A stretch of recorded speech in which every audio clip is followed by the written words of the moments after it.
Once more give rise to bodhicitta. Listen, with bodhicitta we continue where we left off, discussing the kindness of parents and how if we don't acknowledge the kindness of our parents, then we really cannot practice properly in a grounded, genuine way. So we need to acknowledge the kindness of our parents. We need to acknowledge and appreciate that. And it seems the younger generations are struggling with this. They struggle to acknowledge the kindness of their parents, they neglect the kindness of their parents, and yet they call themselves Buddhists, they call themselves practitioners. But those two things cannot go together. You cannot practice the Buddha Dharma without acknowledging the kindness of your parents. So the kindness of all parents, especially the kindness of this life's parents, whether it be this life as humans or in other lifetimes as animals and so on. Animals for all 6 classes of beings show that the mothers of all types, meaning humans, animals, what have you, they have such tremendous love for their children. They make such sacrifices for their children. You see these things on National Geographic and so on. The amazing things that mother birds do for their children in giving up their own lives.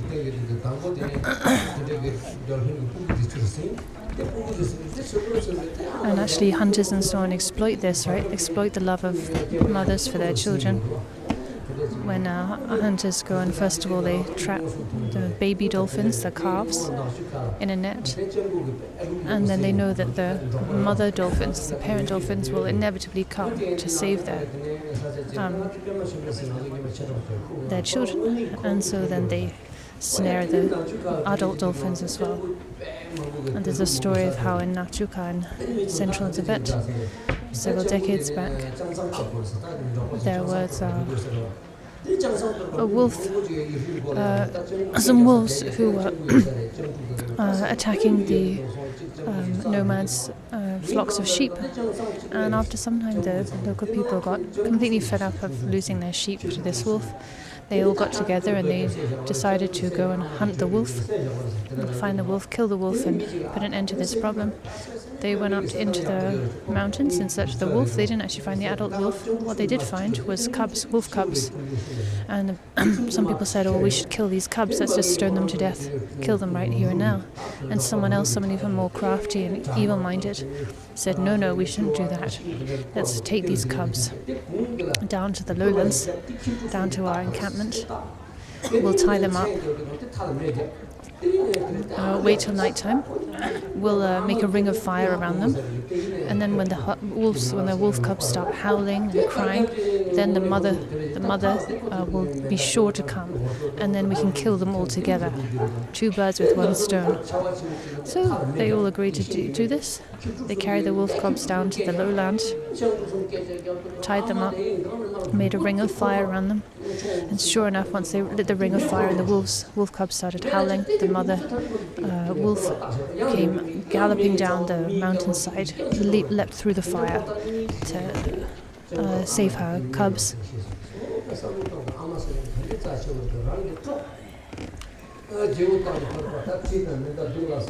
She tried to release them, to free them, but they were tied up.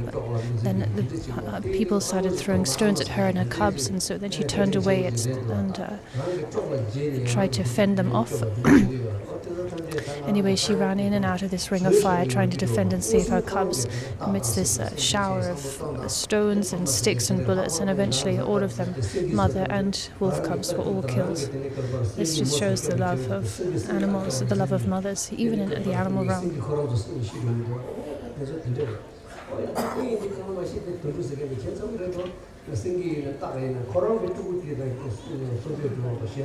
So animals, it's on the National Geographic and in documentaries and so on, you see the most ferocious of animals, like tigers and lions, show the most extraordinary love for their cubs. They even being willing to give up their lives in order to protect their cubs. So these animals are very interesting. Even the most savage of animals, when it comes to their own children, they are so tender and loving. So even in the animal realm, think of the extraordinary kindness of parents. If we want to practice properly, we really need to think about this. Then, if we can really think about this, really acknowledge the kindness of parents for all types of parents, human, animal, and so on and so forth. And with that appreciation of parents' kindness, we then engage on the path, generate bodhicitta and practice. Then our practice will be sincere, it will be genuine, it will be fruitful. So we had our great master Patra Rinpoche, right? He had many students, many great students, but especially 4 who had special areas of expertise. One of these was Nyusho Lungtok, who was expert in the Great Perfection. And then there was Tenzin Drapa, who was expert in Pramana. So incredible, like the most expert person in Pramana in the Nyingma tradition, but even up to matching the Pramana experts in the great Gelupa monastic seats. And Tenzin Nobo, is that the correct name? Learned, especially learned in the Majamaka. And then Chamgyam Namgya Mipa Rinpoche, who was especially expert in all the sutras, all the tantras, and all secular sciences. So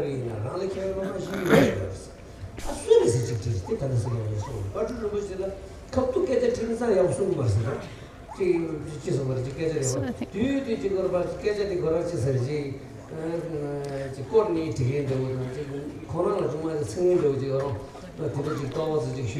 so Patra Rinpoche would kind of praise these 4 students of his and with their areas of expertise.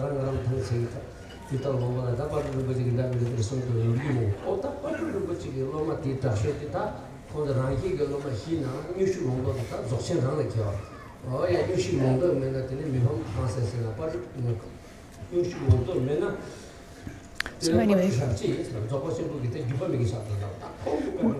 from among these 4 Patra Rinpoche's, from these 4, Nyusho Lungtok was said to be a student perfectly expert in the Great Perfection. And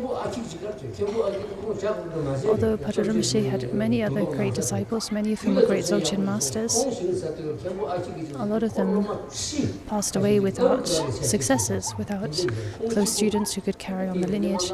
So it said that actually it was without Nyusho Lungtok, then the Great Perfection teachings as passed through Patra Rinpoche would have died out. So it was through Nyusho Lungtok and his disciples that they continued. His students and his influence spread far and wide. So he's really like the most crucial, central disciple of Patra Rinpoche. And it's said that he met Patra Rinpoche at a very young age, 15 or 16 or so, and spent years by his side receiving teachings from him.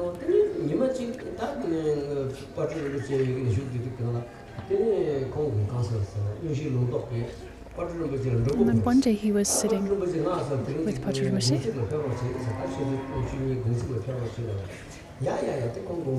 And Patra Rinpoche said,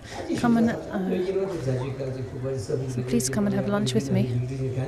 Please come and eat lunch with me.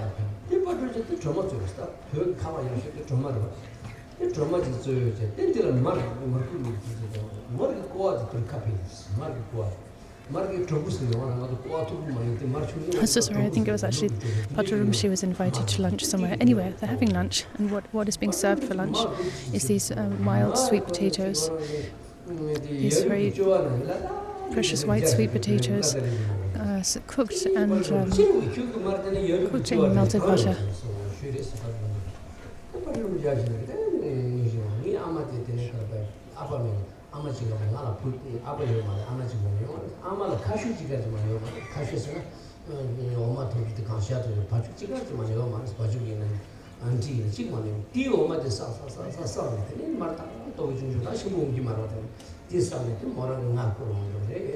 So Nyusho Longtok had invited his guru Pacharamshe for lunch, and what he made for lunch were these bowl of wild sweet potatoes in melted butter, and the melted butter was all lumpy and a bit sour. Pacharamshe said, "What's going on with your butter? Why is the butter why is the butter off?" And Nyusho Longtok said, "Well, this is because this is the butter I get from my mother. I was raised by my mother alone. She's a single mother. I have no other siblings, so she's all alone. And she has just one cow. She is very poor. She has just one cow, so she only gets a bit of milk every day. And so it takes her, she makes like a very small amount of butter bit by bit and then kind of mixes it all together to make a block of butter. So if you make butter like that, of course, a lot of it's going to be like stale or even rotten by the time you get a block of butter." And Pacharamshe was so moved when he heard this, he actually shed tears. And he said, "How long since you've seen your mother?" And Nyusho Longtok said, "Oh, long time, many years." And he said, "Oh, you must go and see if your mother. Go and see your mother, and for 7 days." So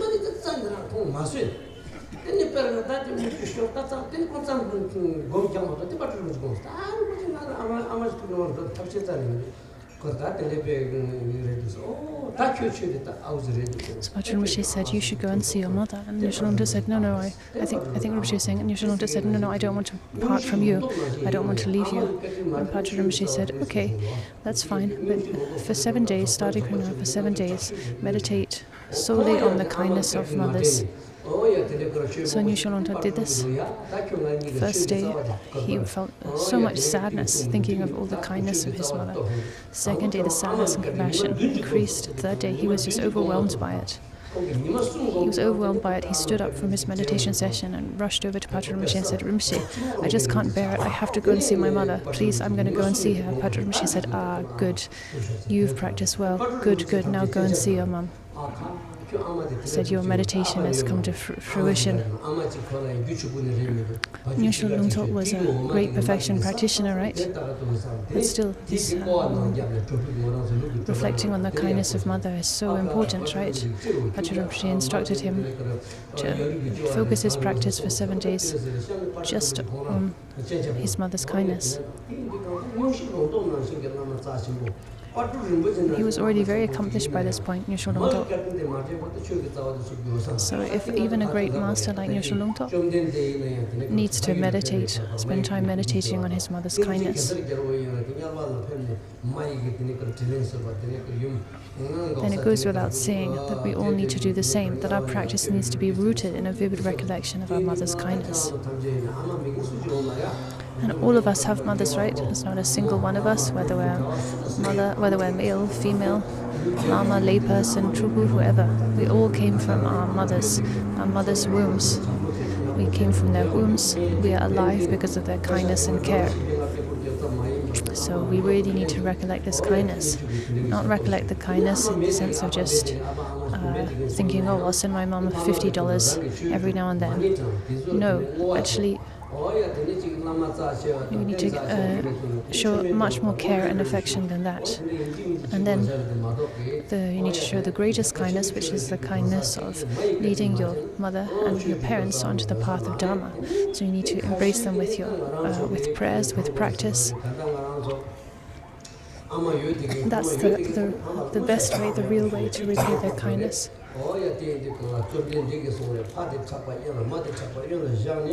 As Buddha said, and as Pacharamshe quoted, even if you take your parents on your 2 shoulders and carry them around the entire world 3 times, you still will have not come close to repaying their kindness. So it cannot be said often enough. You need to recollect your mother's kindness. Remember the kindness she's shown you.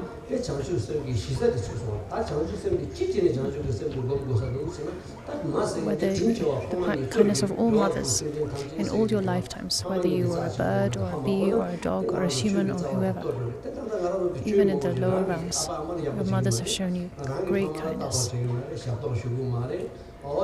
So this needs to really be at the heart of our Dharma practice. It's a recollection of our parents' kindness and repaying their kindness.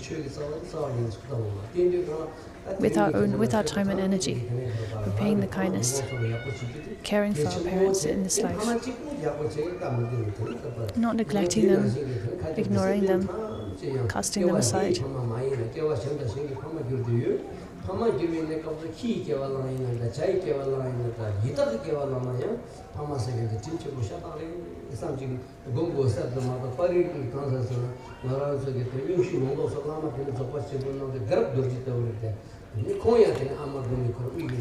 So it seems we really need to meditate on this, actually to meditate, to reflect on the kindness of our mothers and parents of this life, but also all the parents we've had in our past lives, whether reborn in this animal, a hungry ghost, in whatever form. All of our mothers in all these lives have shown us the most incredible kindness. So we actually need to sit down and spend time and effort meditating on this. If even the great Ngondro, who was a realized great perfection master, needed to do this too. To deepen his appreciation of his mother's kindness, then it goes without saying that we all need to do that ourselves.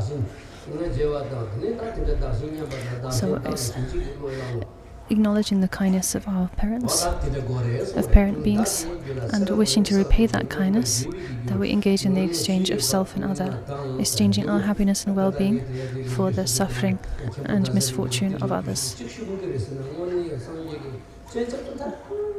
When Khenpo Daso Rinpoche would teach on these points and tell these stories about mother's kindness and so on, tears would just flow down his cheeks.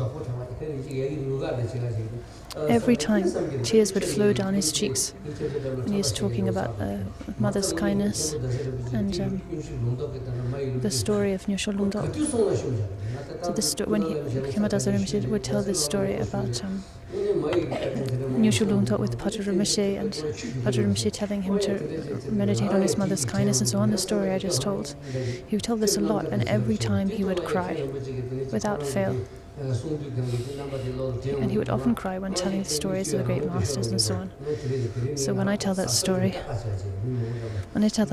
actually remembering my guru Khenpo Daso Rinpoche, how he would cry and how he would be moved and how he would teach, and remembering his kindness, that recollection brings tears to my eyes. It really does every time I think of that story and how he would tell it. So I tried very hard and succeeded in not crying when telling it just now, but I had to try very hard.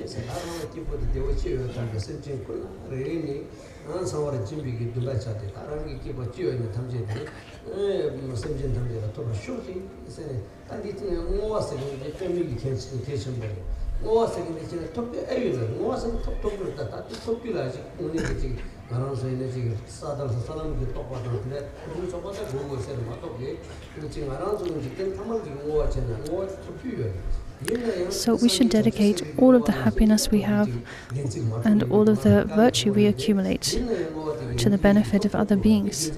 Dedication is so important. And even as ordinary beings, it seems that the dedications we make really do and can and will come to fruit.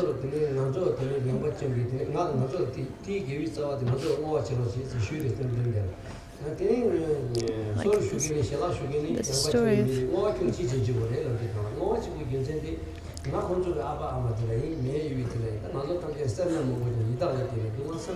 there's a story of when Buddha was in Yangpachen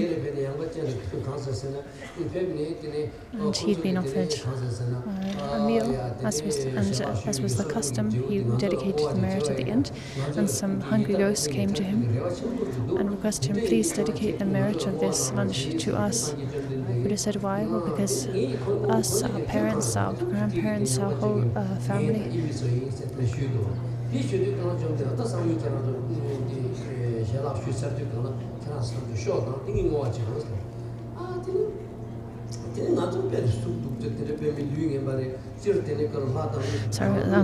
So this hungry ghosts requested Buddha Shakyamuni to dedicate the merit of offering to them, so that they and their relatives could be freed from the suffering of the hungry ghost realm. They'd been born as hungry ghosts because of their stinginess, and they were suffering so much.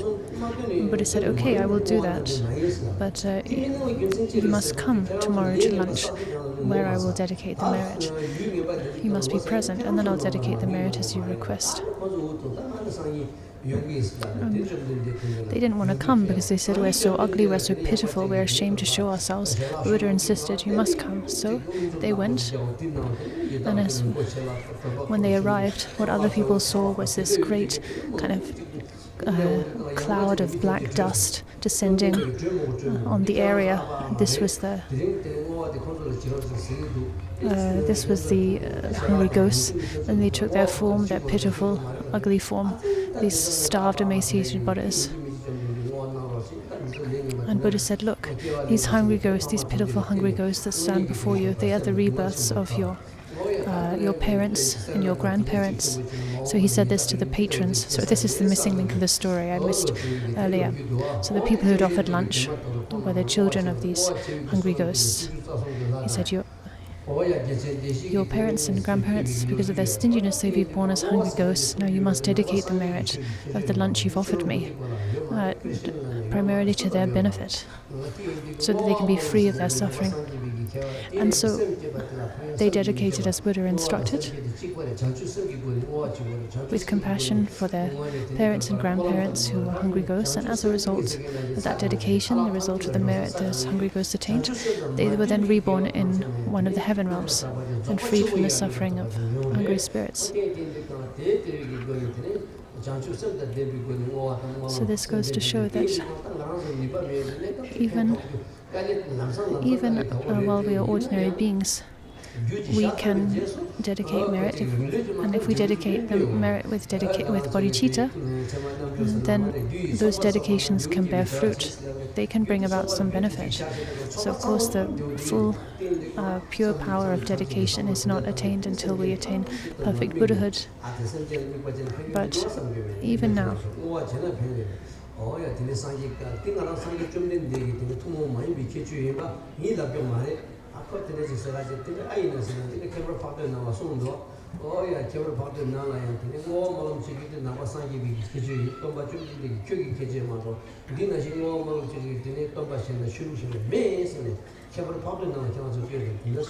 so even now we can practice dedication, and it will really bring about enormous benefit.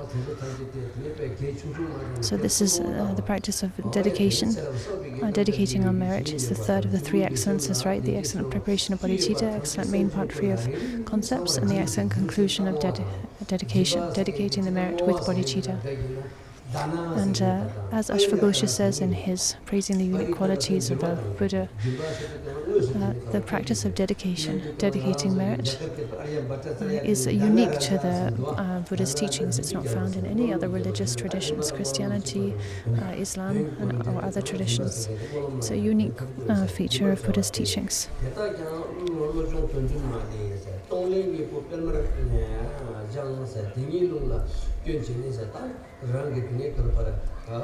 So when it says here, imagine completely giving all those beings the whole of the merit you've accumulated in your series of lives, and the resulting experiences of physical well-being and mental happiness.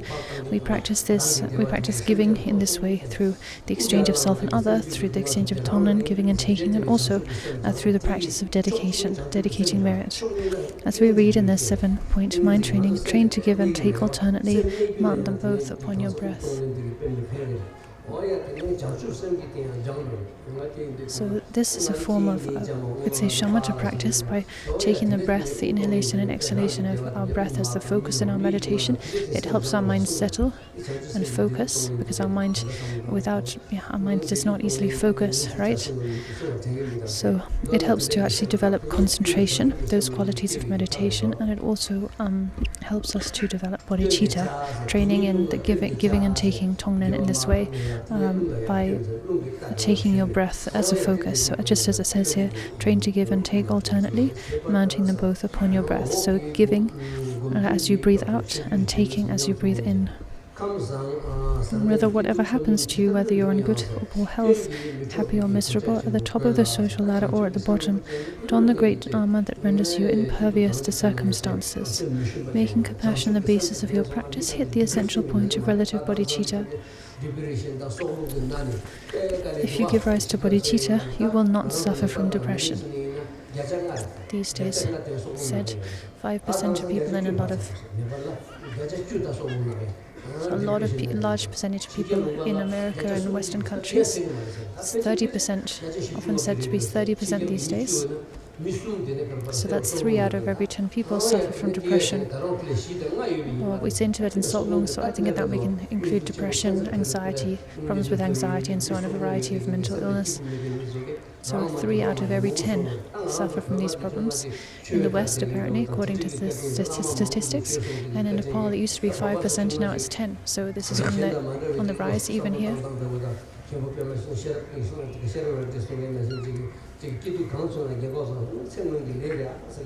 But if we practice bodhicitta, actually if we practice the Dhamma, we give rise to bodhicitta,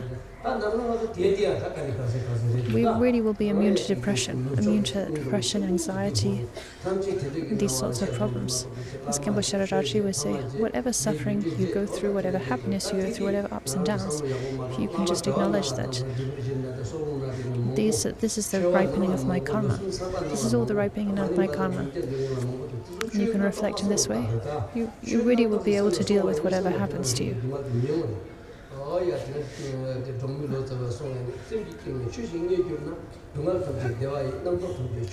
So this is to say that the Dhamma, and this in many other ways,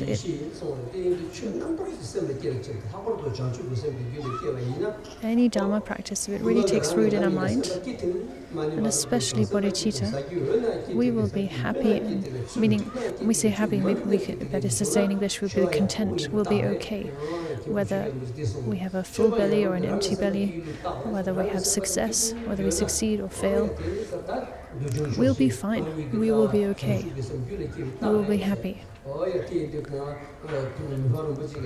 So as Khenpo Chögyö Rinpoche would say, if you take just one of the 4 mind changings to heart, you'll be happy, you'll be fine, whatever happens, good or bad.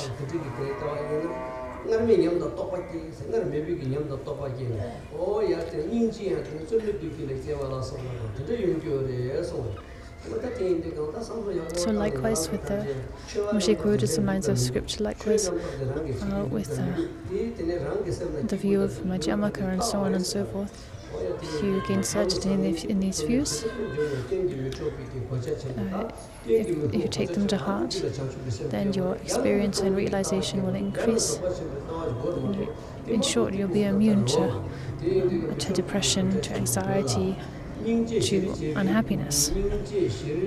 This is what happens if you practice genuinely. So as it says here, don the great armor that renders you impervious to circumstances.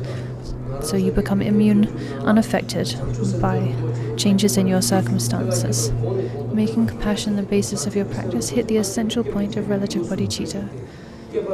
As it says, as the famous bodhicitta prayer says, bodhicitta rise where it has not arisen, may it where it has arisen, may it not decrease, and may it not decrease, but increase forevermore. And this is said to sum up the whole of the Shandidevas, the way of Bodhisattva.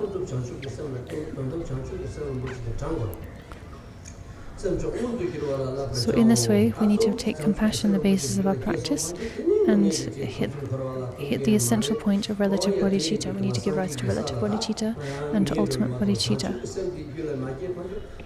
So hit the essential point of relative bodhicitta, and by rousing it and making it stable and increasing it more and more, as that famous prayer, aspiration prayer for bodhicitta states, then train in realizing the sublime actual condition of things that is absolute bodhicitta. So in this way we need to strive to develop both relative and ultimate bodhicitta. Now, an explanation of the circumstances in which bodhicitta declines. What makes bodhicitta an aspiration decline? Well, losing heart, thinking someone like me will never be able to benefit others. So first of all, one needs to receive the bodhisattva vow. if you haven't yet received the Bodhisattva vow, then there's no negative karma, no positive karma, no merit, no shortcoming in thinking or not thinking these things. And once you've taken the vow and developed bodhicitta, then if you lose heart thinking, oh, I'm just not up to the job, someone like me will never be able to benefit others, then you are damaging your aspiration bodhicitta.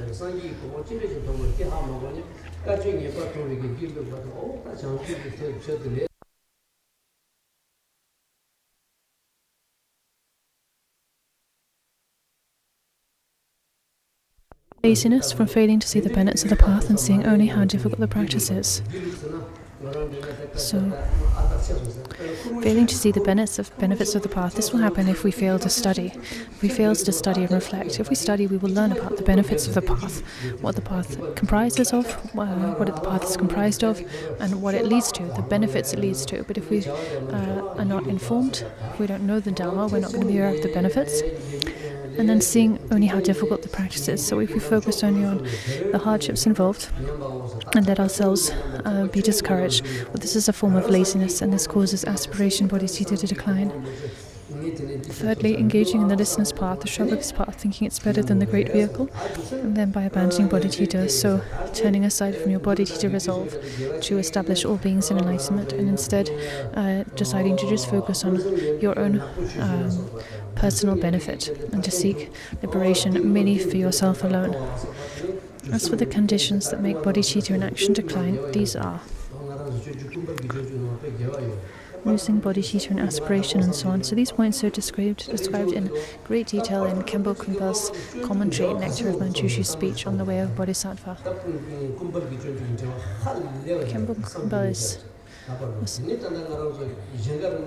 Khenpo Kumbhal was also a disciple of Pacha Rinpoche, and his commentary on the way of a Bodhisattva is extraordinary. Khenpo Shenga also, he wrote a commentary, an annotated, what we call the annotation commentary on the way of a Bodhisattva. He wrote many commentaries, but Khenpo Chögyal Rinpoche used to say that one of my teachers used to really praise the virtues of specifically this commentary by Khenpo Shenga. And then Minyak Kunzu, he also wrote an enormous commentary on the way of a Bodhisattva with two additional commentaries on the wisdom chapter. An enormous commentary. And all of these masters who wrote these extraordinary commentaries on the way of Bodhisattva are all disciples of Pacha Rinpoche. And this is to mention just a few. There are other great disciples of Pacha Rinpoche who also wrote further commentaries on the way of Bodhisattva. So this is, anyway, just shows the extraordinary legacy of Pacha Rinpoche, what he accomplished, what his students accomplished. His influence is just spread so far and wide.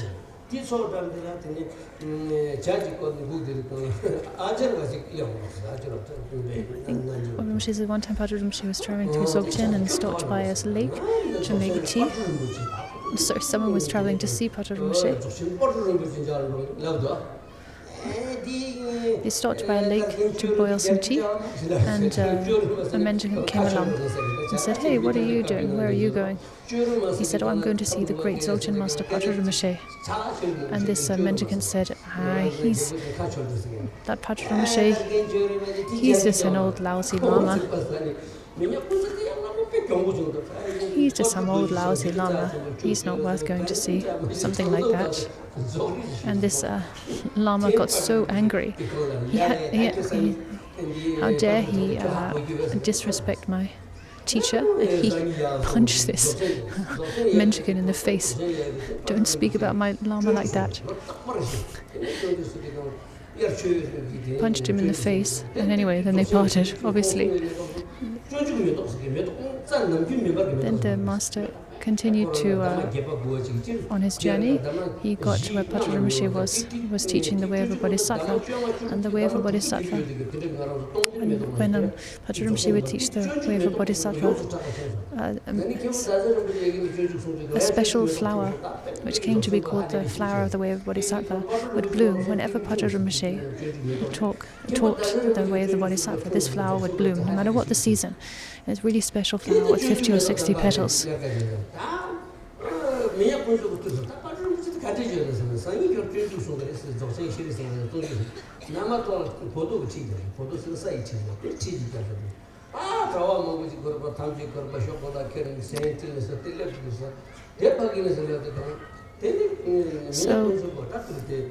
So the student finally reached Patrul Rinpoche's encampment, right? Was told, Patrul Rinpoche is in the middle of teaching the way of a bodhisattva. And the other student said, Rinpoche is teaching this text, Patrul Rinpoche is teaching this text, so tomorrow come here to the teaching hall and you'll get to meet him in person. This is his throne, da-da-da-da-da. So the student joined the teaching, joined the assembly the following morning during the teaching session. And guess who walked into the tent and got onto the throne? It was that same mendicant he'd met on his journey, who'd said, that Patrul Rinpoche, he's just a lousy lama, not worth seeing. That was Patrul Rinpoche himself, and the student had punched Patrul Rinpoche in the face, not knowing it was him. So when he saw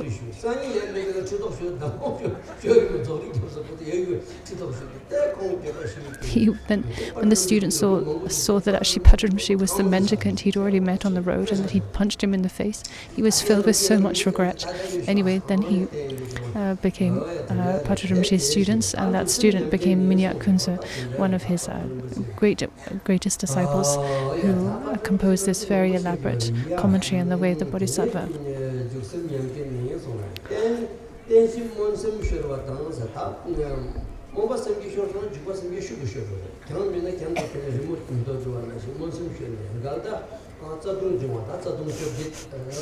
So losing bodhicitta and aspiration, that is the very foundation of bodhicitta action. So if you lose bodhicitta and aspiration, because it's the root of bodhicitta action, then that will damage your bodhicitta and action.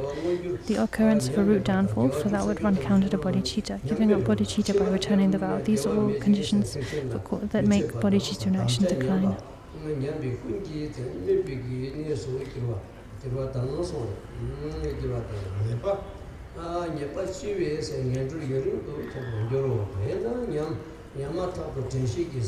Then, whatever the case, the negative consequences for letting bodhicitta decline are as follows. The merit one is accumulated in the past will be weakened and so on. There are these three negative consequences mentioned. Deciding to refrain from every harmful act is said to be transcendent discipline.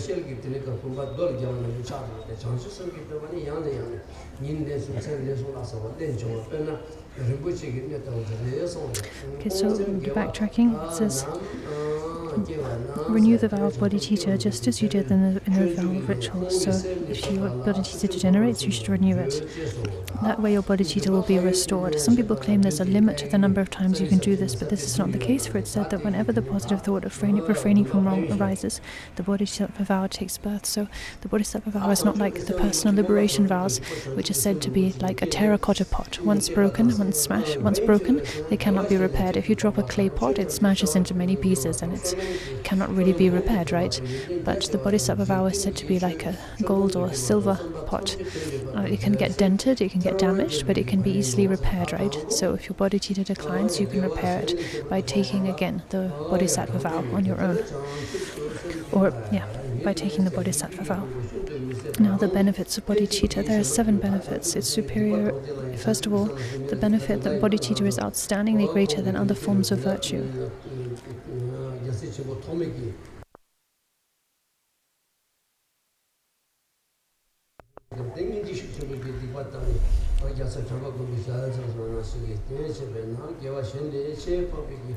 So the benefit that bodhicitta is outstandingly greater than other forms of virtue. So this benefit was demonstrated by that story of Asanga I told yesterday, right? How the great master Asanga when he finally gave rise to bodhicitta, all of his misties and obscurations were purified just in one fell swoop.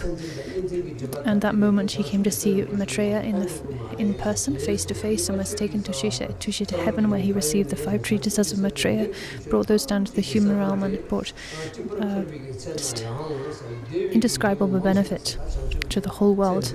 So that is the benefit of bodhicitta, right? It is far greater, far more powerful, more beneficial than any other form of virtue. Then the benefit that it is the root of Dharma.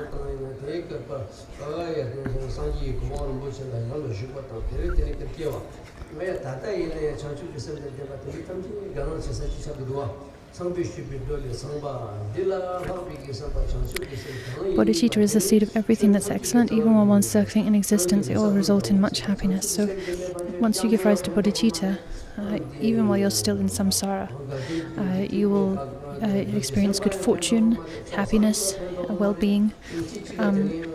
You'll enjoy happiness, good relations. Because of the force of your bodhicitta, you'll have good harmonious relationship with people. Everyone you encounter will like you, will appreciate you.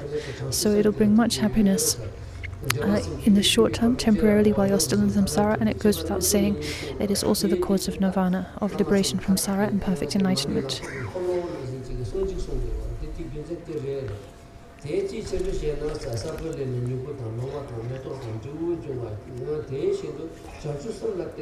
Brahma, because the superior motivation bodhicitta is the root of whole Dharma, it's like a seed. Bodhicitta is like the seed of Buddhahood. It's the root of the whole Dharma. It is the essence of the entire path of Dharma, of the essence of Buddha's teaching. So this is why all of the lamas, all of the teachings, all of the instructions talk about bodhicitta again and again and again.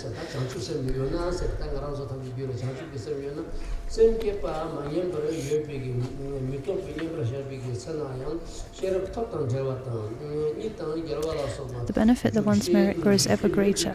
For those who've aroused bodhicitta and not let it degenerate, not only are wisdom and skillful means combined during formal meditation, but even in ordinary situations in which they're not thinking, an unbroken stream of merit arises. So this is to say, once you've aroused bodhicitta and you maintain bodhicitta, then even through your sleep, even while you're unconscious or not actively thinking about bodhicitta, the merit streaming from bodhicitta continues to flow.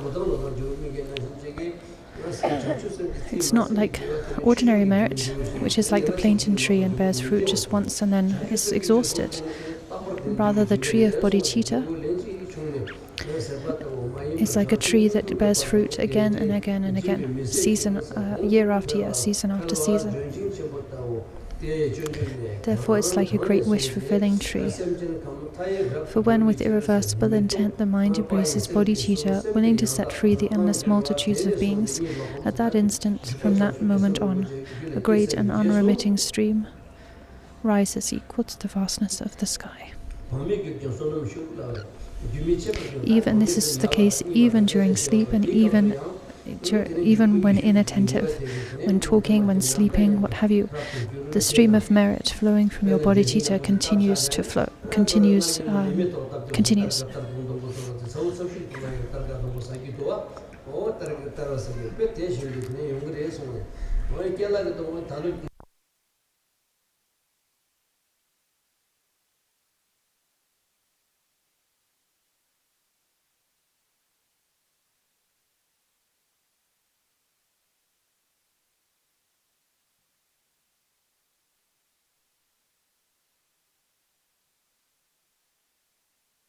Now the benefit that one has immeasurable qualities. So really to go into any of these points in detail, one really has to teach the way of the bodhisattva itself.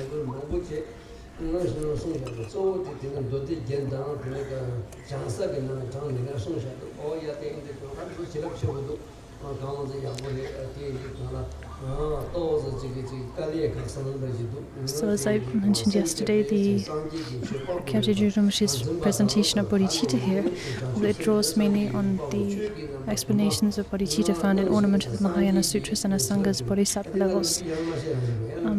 And then So it is in many places quite complex and not that easy to understand.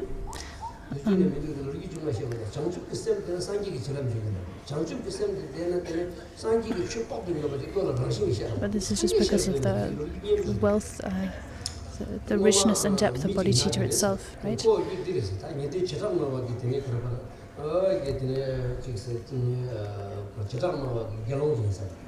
So in the past there was a Hinayana monk, a practitioner who was following the Shravaka path, observing the Bhikshu vow. Actually they had the disposition for the Mahayana, but at present they were following the Shravaka path and they were a monk. There was a man nearby. There was a man who fell sick with the terminal illness, and the doctor said, "There's really nothing we can do for you. I'm afraid this is a terminal illness." And the patient said, "Really, there's nothing?" And the doctor said, "Well, there's one thing, but you're not going to be able to get that medicine. If you were to eat some flesh of a living human, the flesh taken from a living human, then that could cure you. But, where are you going to, where can one find the flesh of a living human? Where can you get that?" And so the patient was resigned to his fate. He thought, well, there's no way I'm ever going to get that medicine. It's true, as the doctor said. So it seems I'm going to die, and the man fell into a deep depression. And one day this Shravaka practitioner walked by and saw, he could just tell how miserable the man was. So he walked over and said, "My friend, what is wrong with you? What's troubling you?" The man told him his situation, how he'd had a terminal illness. The doctor said there's nothing that could be done for him except for this one thing, but that was just not going to be possible. And the Shravaka practitioner said, well, tell me, what was that one thing?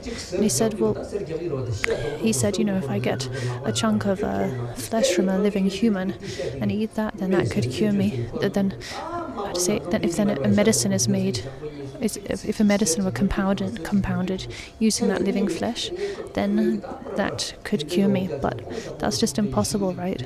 So I'm going to die. The Shravaka practitioner thought, "Oh no, I can give you that flesh, no problem. I'm the solution." So he took out a knife and willingly, immediately just cut a chunk of his flesh off and gave it to the man and said, "Look, here is the cure. Take this, go to your doctor, and may you recover well." Of course, the Shravaka practitioner, he hadn't yet realized emptiness. He didn't have direct realization. So he was in enormous pain from making this enormous wound in his flesh, right, from cutting out this big chunk of flesh.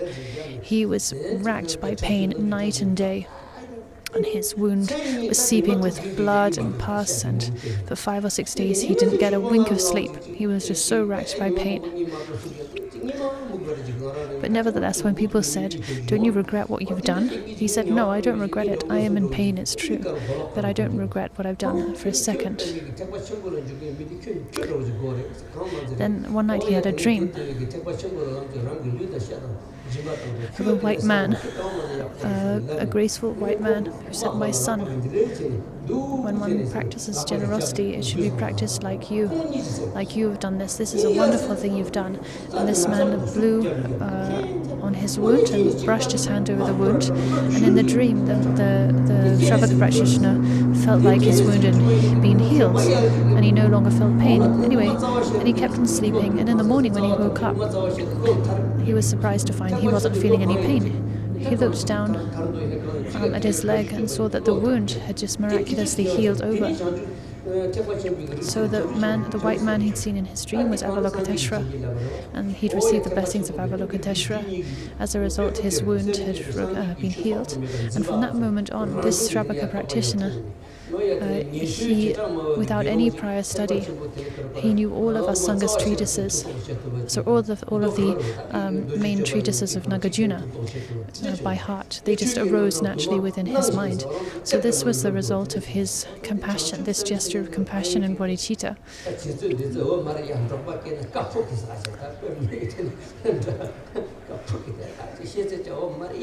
through the strength of his bodhicitta and that gesture of bodhicitta that he received Avalokiteshvara's blessings and then gained direct realization, and also this perfect retention of Nagarjuna's teachings.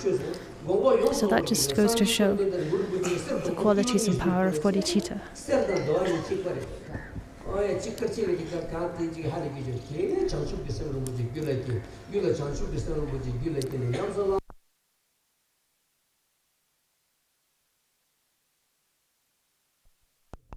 It is the best of all offerings.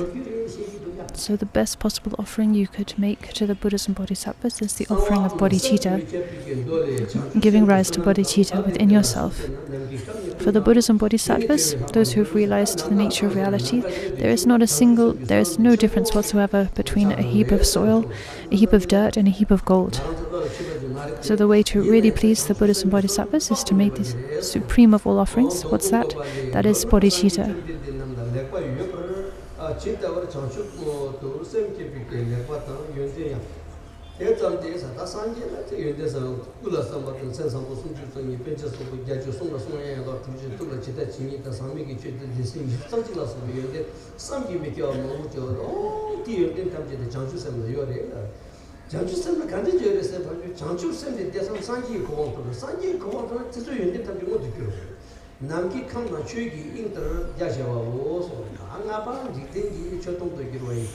In short, there's as much excellence and abundance of good qualities in arousing bodhicitta as all the excellence that the victorious, virtuous, transcendent Buddhas possess.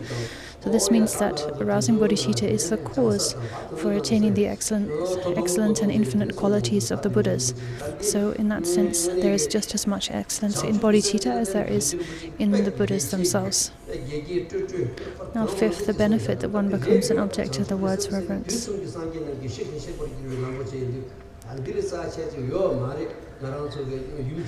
Someone who possesses bodhicitta becomes an object of great reverence by the whole world.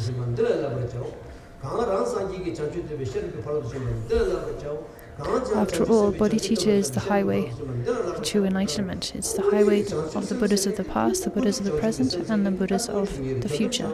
The one and only route to enlightenment is bodhicitta. There's no other way to reach enlightenment than through bodhicitta.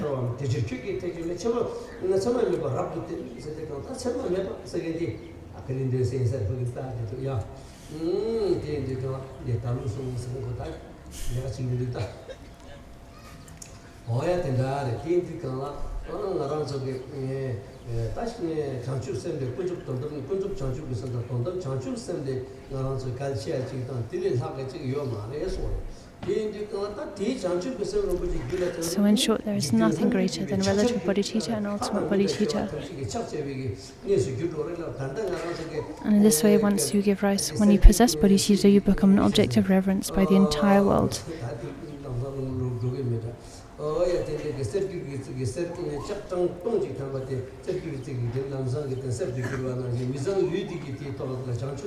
So just like an alchemist who can transform a lump of iron into gold, likewise, the moment you give rise to bodhicitta, your ordinary body, your ordinary being is transformed into an object of worship by the entire world, including the gods.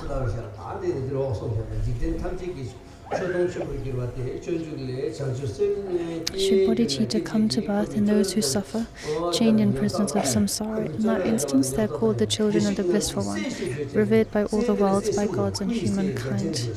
So it says to the children of the blissful one, the children of the Sugata, the Buddhas. The Buddha has three types of offspring or children. The children of Buddha's body, which is Rahula, Buddha Shakyamuni's visible son. Buddha's children of his speech, which are the Shravakas and Pratyeka Buddhas, and the children of his mind or heart, which are the Bodhisattvas. So the heart, sons and daughters of the Buddhas are the Bodhisattvas.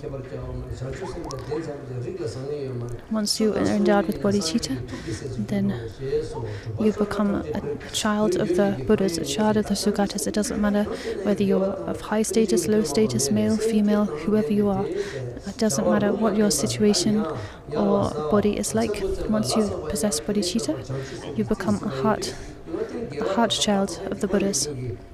Now, sixth benefit is the benefit that everything one undertakes is meaningful. Everything someone who possesses bodhicitta does, whether neutral or positive, becomes a source of good, consistent with liberation.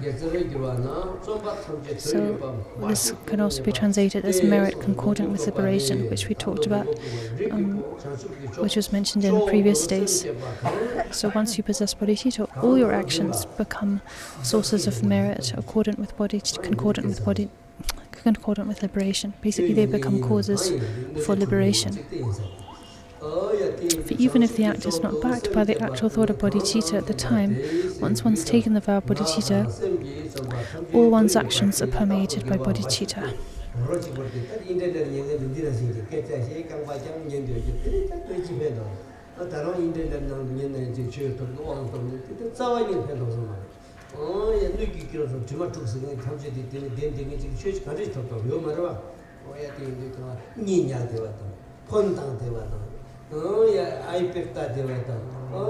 So it says, child of good family, those who have aroused both supreme bodhicitta, for them everything they undertake with bodhicitta mind has meaning.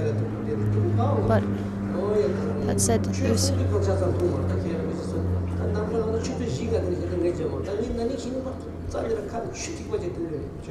those who listen to Dharma teachings online or even presume to be receiving transmissions and empowerments online, well, as I said before, first of all, you cannot receive transmissions and empowerments and so on online via the website from the internet.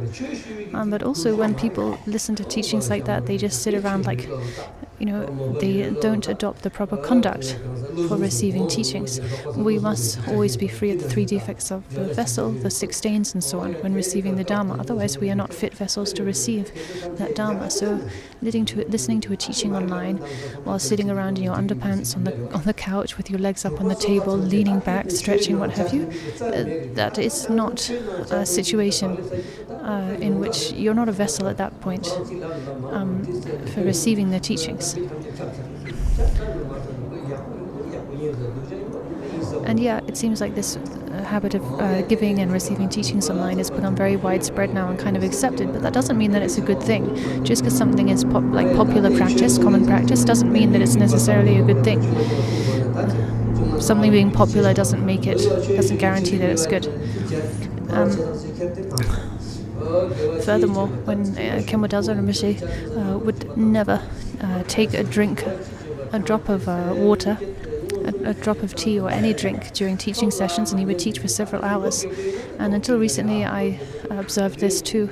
I would not have even a sip of water during teachings. That said, now being a bit older and what have you, then when I feel my mouth getting dry, I do drink tea. But Khenpo Dazo Rinpoche was very strict about this.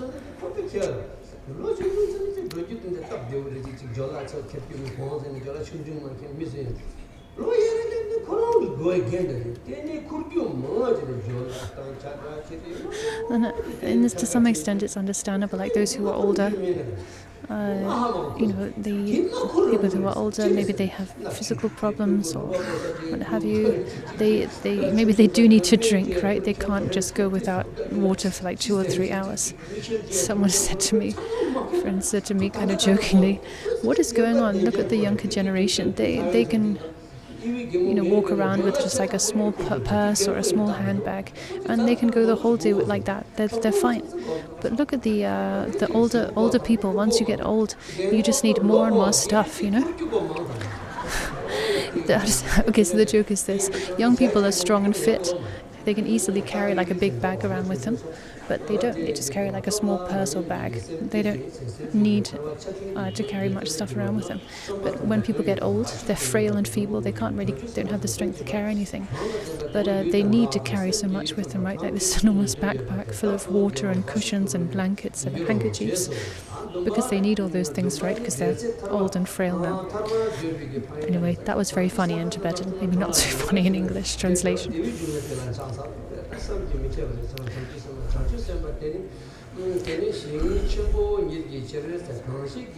Then seventh, the benefit that all those with whom one's connected are linked to liberation. Because bodhisattvas are such important fields, or objects. When we say fields, we mean like an object of accumulating merit.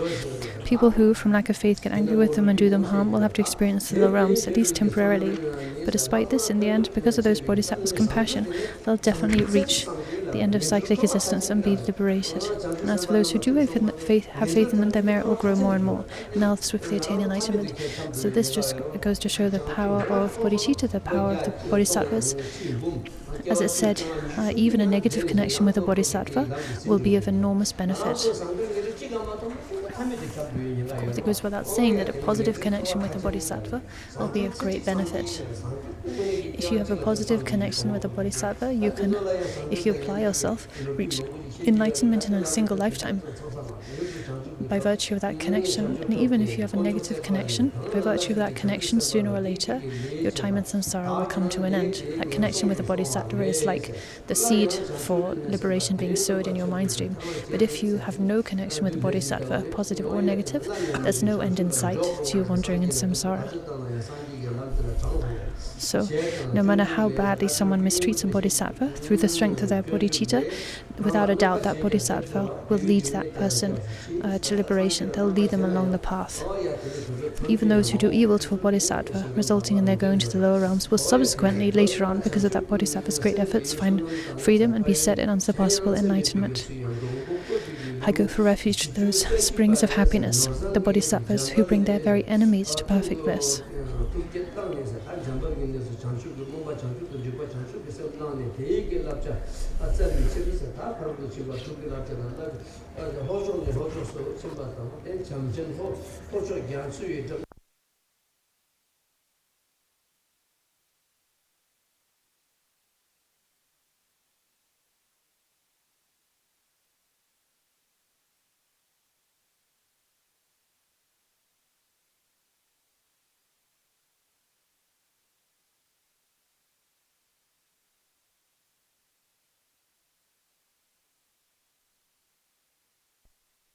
So we're reading through page 192, the story about Maitreya and Sudana.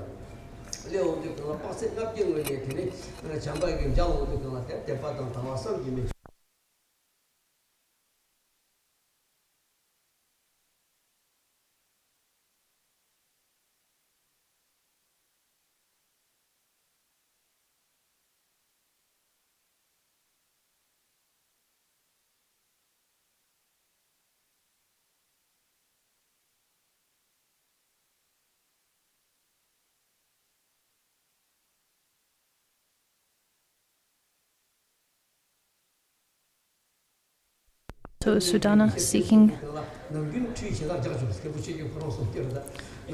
teachings on bodhicitta.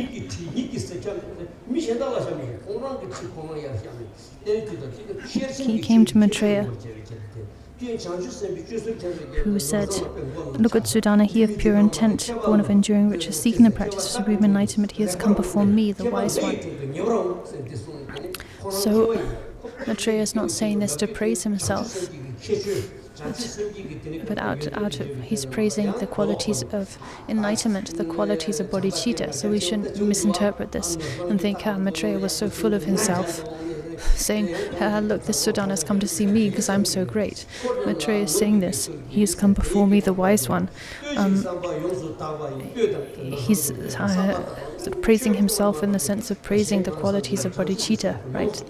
The qualities of enlightenment. So we should understand this. These great masters have no sense of pride or conceit, but they do have this reverence for the qualities of enlightenment, the qualities of bodhicitta. Like Khenpo Daza Rinpoche, the tradition is for students to erect, to prepare their teachers' thrones and the teaching setting and so on, right? Khenpo Daza Rinpoche would always, I think Rinpoche said Khenpo Daza Rinpoche would always prepare his own throne, his own seat. He would insist on doing that. Why? as a way of expressing his appreciation for the precious Dharma, for the sublime Dharma.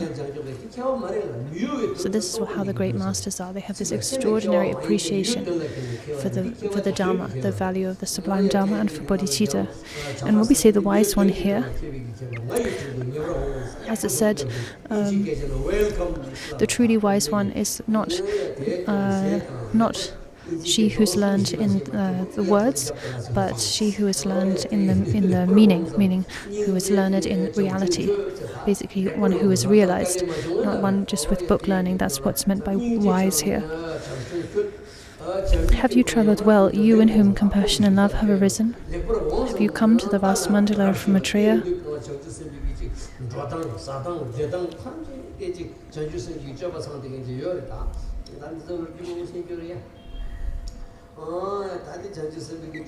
Have you not tired of performing the deeds of a bodhisattva, the conduct of a bodhisattva?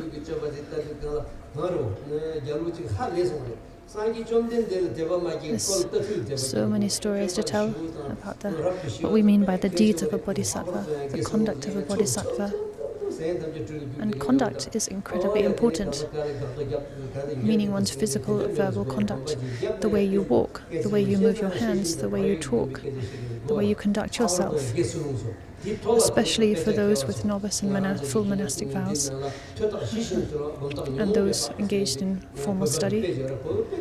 Said there's a saying, Tibetan saying, the sign of having studied is to be calm and tamed. The sign of having meditated is to see your negative emotions decrease, or to be free of negative emotions. This is a Tibetan saying, but these Tibetan sayings are so rich in meaning. So meaning, if you've engaged in study, then the sign of effective study is that you've become calm and tamed, gentle in your conduct. The sign of having engaged in proper meditation is that your negative emotions have decreased, or even decreased to the point where they are no more.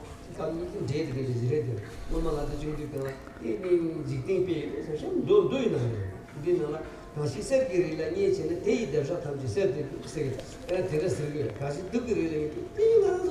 there are a lot of sayings, actually, like sayings that people up in Humla and so on just recite, like in daily life. In daily life, like the animals that live on a mountain, on a golden mountain, they become gold. The animals that live on a poisonous mountain, or mountain of poison, they become poisonous. So I used to think this was just a saying, like a Tibetan saying, meaningful as it was, but then I found that actually these lines come from the Kangyur, the words of Buddha himself. So it just shows how deeply the Buddha's teachings have influenced and penetrated Tibetan culture. Even these sayings that just lay people will repeat on a daily basis, they're the words of the Buddha.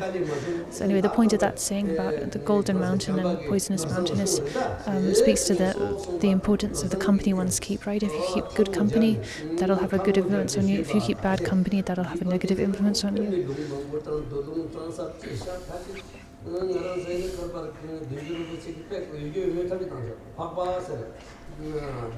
Noble one, so Sudana with folded hands said to Maitreya, Noble ones, now that I'm fully engaged in unsurpassable enlightenment, I beg you, since I do not know, to show me how to wholeheartedly undertake the activities of a bodhisattva. To this Maitreya replied, Fortunate child, you've been guided by a spiritual friend.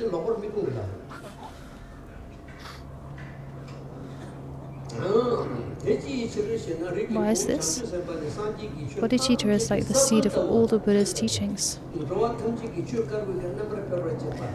In making everything that's virtuous and all beings grow, it is like a field. In consuming everything that is evil, it is like the fire at the end of the kalpa. There's so much we could say about every line of this passage. For instance, the examples given here are like a seed, fire. So, in what way is bodhicitta like a seed, a field, fire? well, it's like fire, and that it burns up everything evil or negativity and so on and so forth. So we could explain in much more detail every line of the teaching here. It's so rich with meaning. In drawing beings out of the river of cyclical existence, it's like a hook that catches fish and pulls them out of water. It's like an offering tree in the world of gods, humans, and demigods. Having described almost 250 benefits of bodhicitta, he concluded, thus bodhicitta possesses these and infinite other benefits.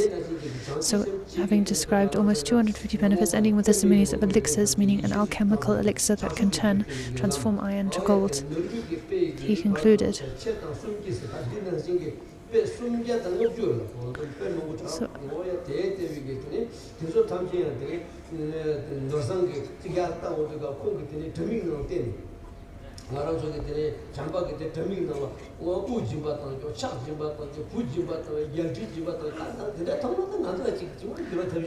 So,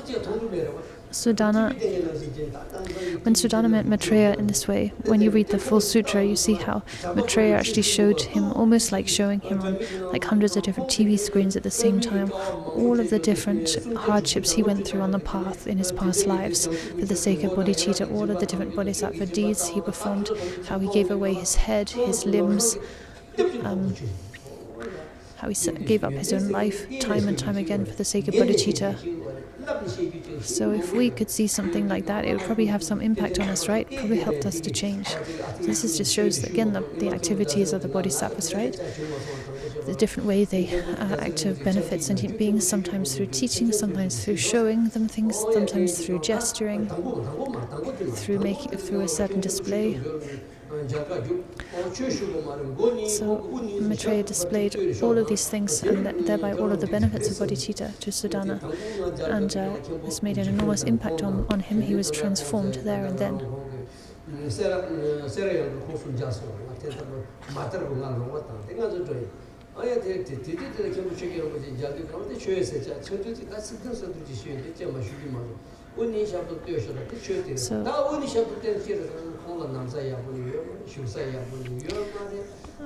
just the example of a bodhisattva, that itself is a teaching. The way they look, the way they sit, the way they stand, the way they live. So they teach in this and so many other ways. Like this was how it was with me and Kimbo Chugyu Rinpoche. Kimbo Dazo Rinpoche who first told me to go and meet Kimbo Chugyu Rinpoche and receive teachings from him. And when he sent me to meet him the first time, he said, you don't need to request any formal teachings from him necessarily. Just go to meet him and just observe him. Just look at Kimbo Chugyu Rinpoche. Look at him from head to toe. Just observe him. And I thought, what's that about? But okay, my teacher's telling me to do that, so off I went. And, just observing Kimbo Chugyu Rinpoche was a true teaching. The way he lived, how simply he lived, the austerities he embraced, the purity of his renunciation, everything about him was a teaching. So this is what the bodhisattvas are like. Every aspect of their being is a teaching.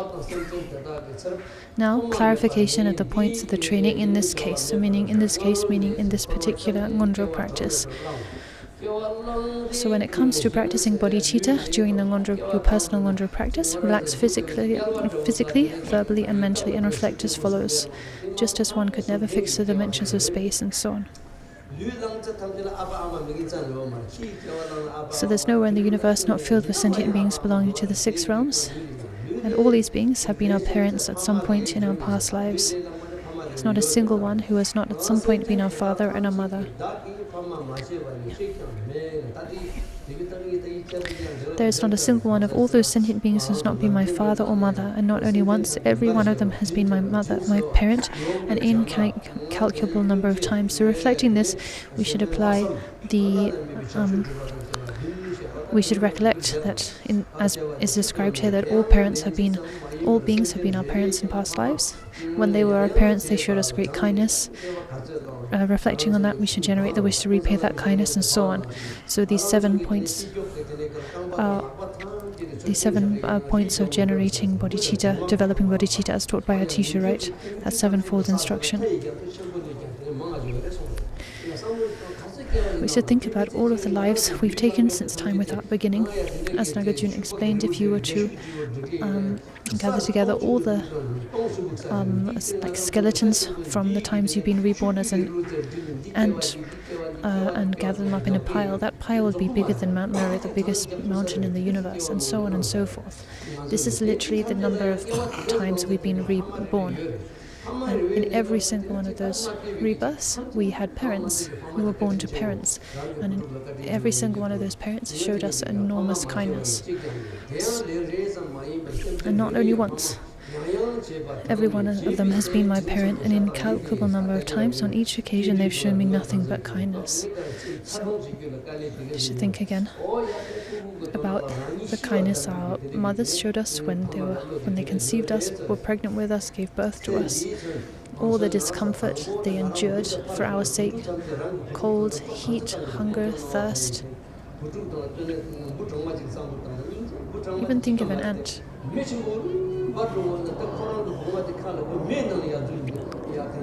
When an ant is faced with fire or wind or something that threatens its eggs, endangers its eggs and its potential children, it does everything it can to protect the eggs, right? You can see this in the behavior of even in ants, these simple insects.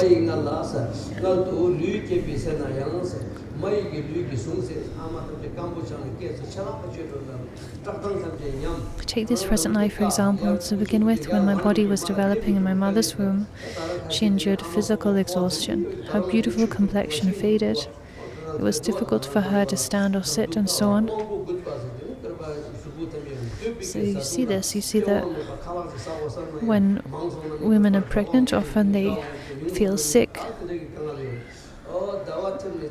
and so on. They can have to endure a lot of discomfort. When she gave birth to me at the end of all those months, all her joints except her jaws were stretched apart, and she had to take a step into the land of the dead. Yet she still unhesitatingly took me on her lap, I who resembled the worm in a swamp of filth.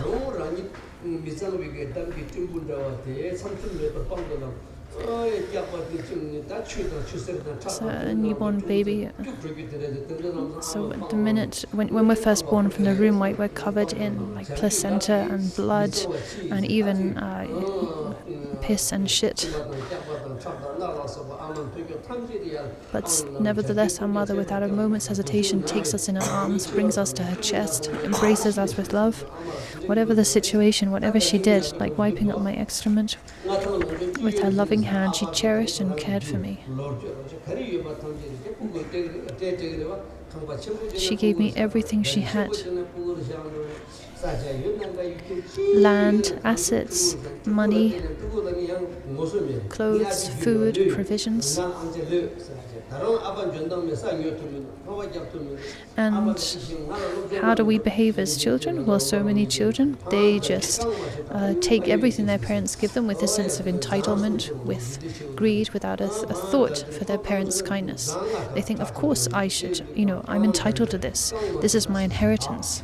And they not only do they fail to say thank you or appreciate their parents' kindness, they'll even go so far as to criticize their parents for not making more money or not investing the money, the family wealth, and making more money for their sake. So these days, this is how children are.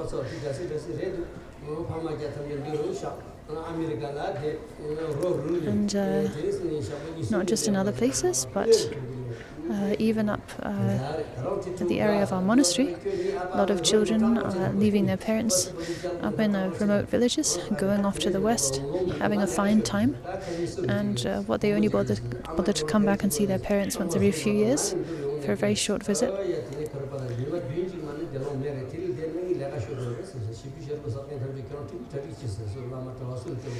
Even when their parents die, even then they can't be bothered to spend all 7 weeks to observe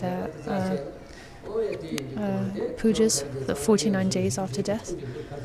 They say, well, I can only spare 7 days, otherwise I might lose my job or I'll lose my salary. So I'll stay for 7 days, and all the rest of the pujas and observations, they just allocate. They just pay someone else, some other people, some strangers or what have you, to do all the pujas and prayers for their own parents. So this is so often how it is these days.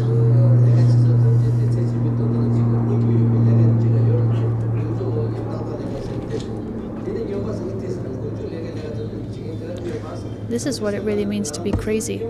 To be crazy, to be mentally ill, to not have your priorities straight, to be that so confused that your priorities are completely upside down. And this is how so many people live their lives these days, right? Priorities completely upside down.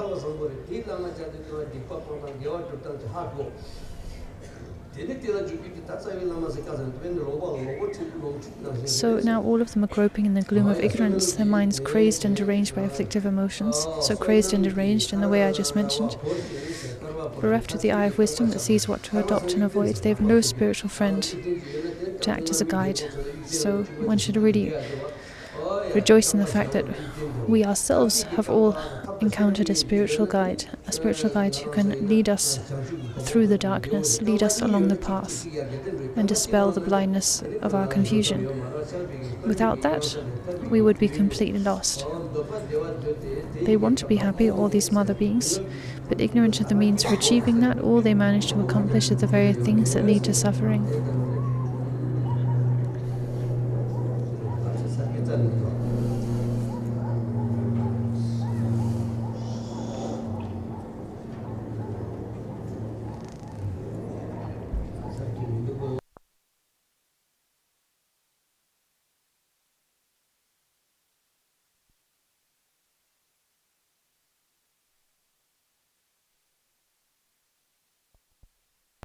What they practice runs counter to what they really want, and because of such deeds they're perpetually miserable, indulging in the causes of suffering, and experiencing suffering as the result.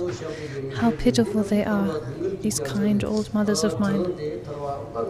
In this way, cultivate compassion to the point that you feel your heart about to burst, or you feel a physical sensation of horror at others' suffering. Simply developing compassion, however, is not much help to all those beings who think, I have to draw them out of cyclic existence and swiftly place them on the level of liberation, perfect Buddhahood. At present, I'm incapable of doing that, so I must therefore in this life attain Buddhahood so that I can.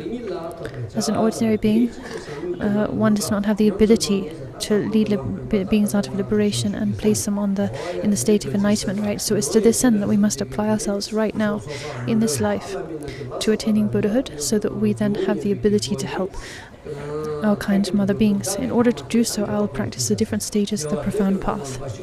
Recite the following verses to recite the following verses to remind yourself of your motivation. All beings filling space have been my parents. So these are the following lines are from the Ngondro liturgy.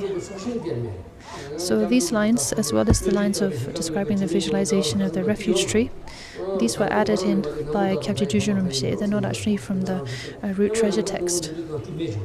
So previously, in the Namkyong tradition, when doing the Sate Ngondro, we didn't have these lines in the Ngondro. Then later, Kyabje Jujun Rinpoche added these lines in to clarify, to expand and clarify the Ngondro, and they help so much. So now, doing the Sate Ngondro as arranged by Kyabje Jujun Rinpoche, these just reciting through the liturgy, just by reciting through the liturgy, the visualization, the mindset, everything comes vividly and clearly to mind. So, of course, the essence of, for instance, these lines here that Kyabje Jujun Rinpoche added in are all contained in the original Tersa text. But this really kind of, Jujun Rinpoche's additions really clarifies and unravels that meaning. Makes it much easier for us. For the actual practice of bodhicitta, appealing to the objects of refuge as a witness, make the following powerful aspiration.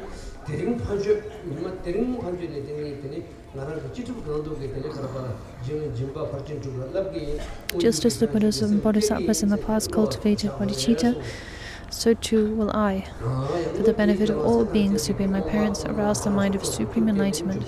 So from this day onwards, from this moment onwards, I will apply myself to arousing bodhicitta and training in stages on the path of the 6 paramitas.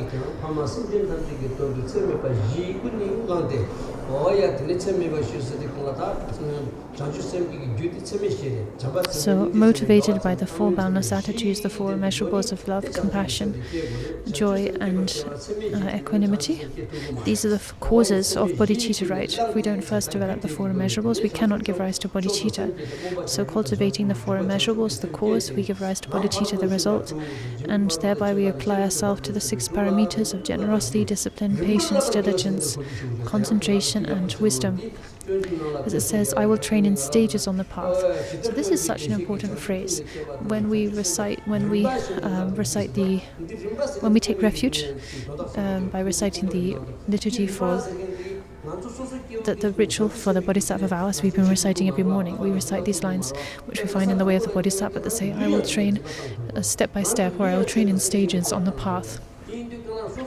So this means that we start where we are, and we train according to our capacity. So the noble bodhisattvas are able to sacrifice their body, their limbs, their head, to actually give up their life for the sake of beings. That is the strength of bodhicitta they have. We do not yet have that strength of bodhicitta, right? We don't yet have that ability. So it means we should not push ourselves beyond our current ability. We should start where we are and train step by step, developing our bodhicitta slowly but surely. So this is what is meant by this phrase, train in stages on the path. This is how a bodhicitta, how a bodhisattva practices, in stages, according to your capacity, slowly but surely improving. So, generosity, for instance, as a beginner bodhisattva, we can practice the paramita of generosity by thinking, oh, there's a dog who seems hungry. What can I give them? Oh, I will give them this handful of extra food I have. Or giving a handful of hay to a cow or a horse. That is a way of practicing the paramita of generosity, right? Likewise, discipline. We might not have the capacity to observe full monastic discipline or what have you, but to develop the determination to shun non-virtue, like taking lives in whatever way, that is an aspect of discipline, right? And so on. In Khenpo Kumba's commentary, The Nectar of Unctuous Speech, he gives a very clear explanation of what's meant by train in stages. So if you are a bodhisattva practitioner on the path of accumulation, then you should train accordingly. If you are a bodhisattva on the path of joining, if you've reached that level, then you train at that level. If you've reached the path of seeing, you train at that level, and so on. You train according to your capacity. And if you train according to your capacity, you are fulfilling your bodhisattva vow. You are not transgressing your bodhisattva vow. So thinking this, you recite from the depth of your heart the following verse 100 or 1,000 times or so. Heed me, protect us and your children, and so on. So again, these are the lines of liturgy from the Ngondro, and these are the lines we chant to accumulate, to practice bodhicitta. We accumulate recitations of these lines. Heed me, think of me, look upon me, protect us, Buddhas and guides, and your children, the bodhisattvas. With the 4 boundless attitudes, I will wholeheartedly take up the good of beings, and holding bodhicitta, I will train in the 6 transcendent perfections. May the twofold goal of self and other be spontaneously and gloriously fulfilled.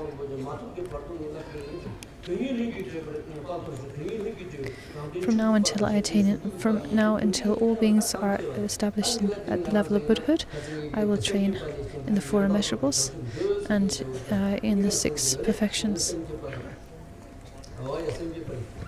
So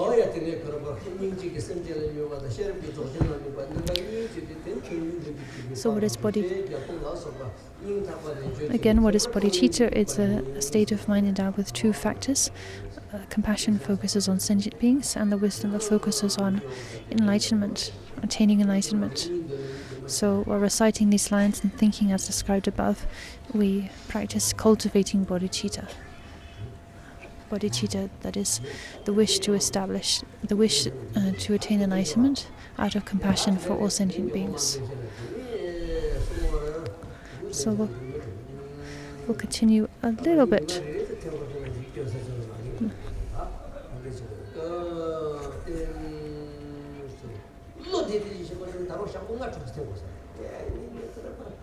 Actually, it would be really great if we could extend the teaching program for 5 or 6 days. Then I could go through all these points in a bit more detail. That would be great, but we don't have that time. So.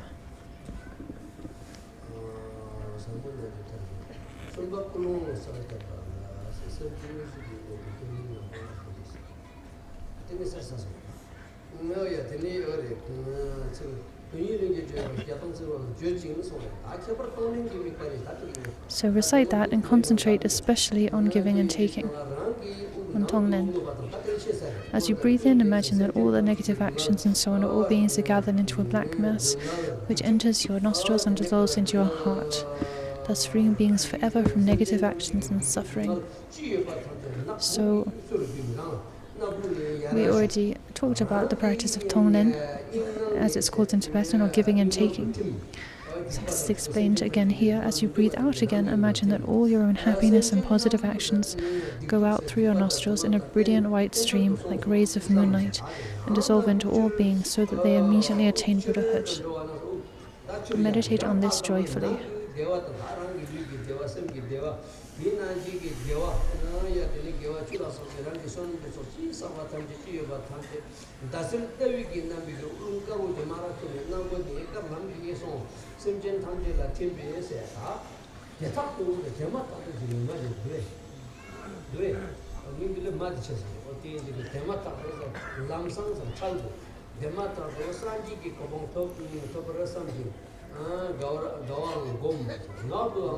Along with this, recite at length any suitable prayers of aspiration. For example, when I'm happy, I dedicate it to the accumulation of virtue, and so on. This verse, when I'm happy, I dedicate it to the accumulation of virtue. This verse was spoken by Majik Labdrön.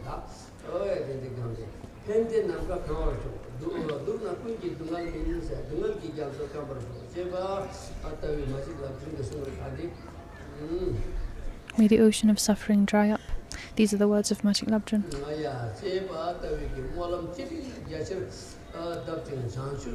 And meditate for a long time with intense bodhicitta.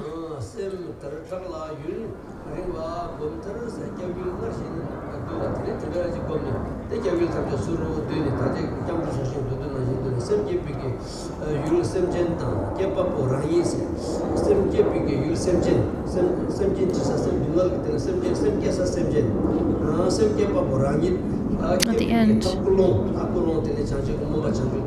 dissolve the refuge tree as before and rest in evenness in the state in which there are no concepts of beings as the object for which you arouse bodhicitta, of yourself as the agent arousing it, or of an attitude as the method by which it is aroused. So in short, rest in evenness in a state beyond concepts of the three spheres of agent, object, and action. The essence of bodhicitta is compassion. So resting in evenness free of the three spheres is the main part of the practice, the excellent main part, free of concepts, right, from among the three excellences. The essence of relative bodhicitta is compassion, and it is in dependence on this that absolute bodhicitta is born, as Padampa Sangha says. Unless compassion arises, realization will not take birth. Fishes swim in water, not on dry land. So as we saw with Arya Sangha, it was only when he gave rise to compassion, overwhelming compassion for the dog, wounded dog, that he gained realization. So until compassion arises, realization will not take birth. By relying on relative bodhicitta, great compassion, we'll realize the way things truly are without any mistake. So this, what's being taught here, aligns with the story I told about Arya Asanga and Maitreya. That story illustrates these points perfectly, and when that happens, we'll automatically achieve an unfabricated bodhicitta directed toward beings who have no realization. We'll be able to put our body, speech, and mind to service in benefiting others.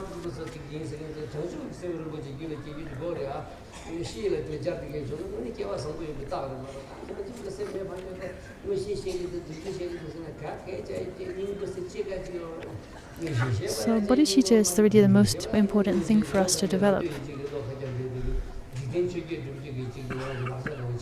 That is how you can benefit others, by having bodhicitta. Otherwise, to be a lama, a truku, to have these titles and to teach beings, and even if you have like miraculous powers or other accomplishments, if you lack bodhicitta, then there's really nothing special at all about any of those other things. And you cannot really call yourself a lama or a teacher.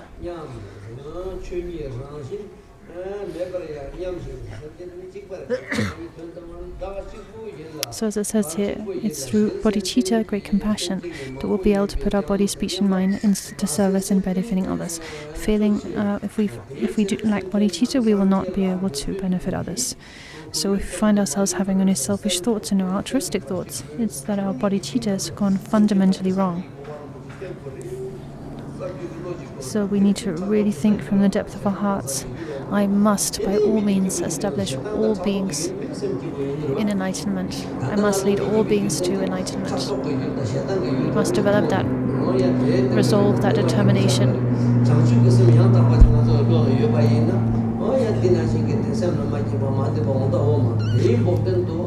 And if we have that kind of determination, that deep felt wish to really benefit beings, then we won't feel angry or irritated if others mistreat us. We won't be swayed by circumstances. We will not be unhappy, in short, no matter what circumstances we encounter.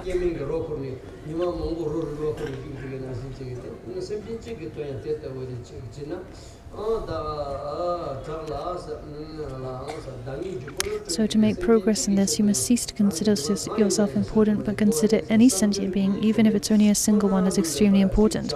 So like the Bodhisattva who went out and found a corpse and made up this story that the corpse was his deceased wife and so on, and went to all of that effort just to help us. The woman who was bereaved by her husband's death, right? The story I told earlier this morning. So we read to the end of this paragraph, and we've stopped here for today. Now we dedicate the merit.